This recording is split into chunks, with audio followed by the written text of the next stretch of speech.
రాష్ట్ర వ్యాప్తంగా జిల్లా కేంద్రాల్లో ప్రతి సోమవారం బీజేపీ జనతా వారధి కార్యక్రమం నిర్వహిస్తున్నట్టుగా ఏపీ బీజేపీ చీఫ్ మాధవ్ తెలిపారు. ప్రజలకు వారధిగా ప్రజా సమస్యలు తమ కార్యకర్తల ద్వారా అధికారుల దృష్టికి తీసుకువెళ్తామన్నారు. ప్రజా సమస్యలు పరిష్కరించేందుకే బీజేపీ ఈ కార్యక్రమానికి శ్రీకారం చుట్టిందన్నారు.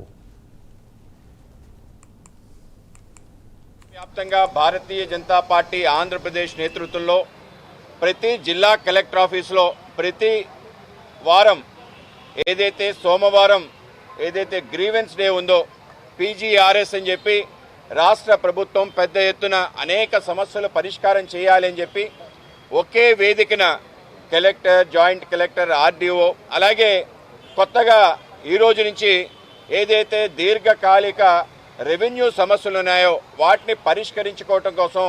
ఇవాళ రెవెన్యూ సంబంధించిన ఎంఆర్ఓల్ని ప్రత్యేకంగా పిలిచి వాటికి సంబంధించిన ఒక చౌపాల్లాగా అంటే ప్రతి వాడికి ఒక డెస్క్ పెట్టి మన ప్రాంతానికి సంబంధించి అన్ని ఎంఆర్ఓల ఆఫీసులు ఇక్కడే ఒకే కలెక్టర్ ఆఫీసులో పెట్టే విధంగా ఇవాళ ఒక వ్యవస్థ చేయడం జరిగింది.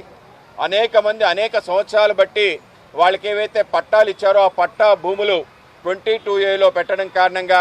లేకపోతే వాళ్ళకి డీ పట్టాలు ఉంటే ఆ డీ పట్టాకి సరైన రిజిస్ట్రేషన్ లేకపోవడం కారణంగా అలాగే అనేక రకాలుగా అన్యక్రాంతం అవ్వటం ఇటువంటి అనేక సమస్యలు దీర్ఘకాలికంగా అపరిష్కృతంగా ఉండటం అలాగే ఎంఆర్ఓ ఆఫీస్ నుంచి కలెక్టర్ ఆఫీసు, కలెక్టర్ ఆఫీస్ నుంచి ఆర్డీఓ ఆఫీస్కు ఈ విధంగా పేద ప్రజలు తిరగటం ఏదైతుందో దీన్ని నివారించాలని ఇవాళ రాష్ట్రంలో కూటమి ప్రభుత్వం ముఖ్యంగా మన ముఖ్యమంత్రి చంద్రబాబు నాయుడు గారి ఆధ్వర్యంలో అన్ని ఎంఆర్ఓలు కూడా ఇక్కడికి రావాలి అని చెప్పి ఆ విధంగా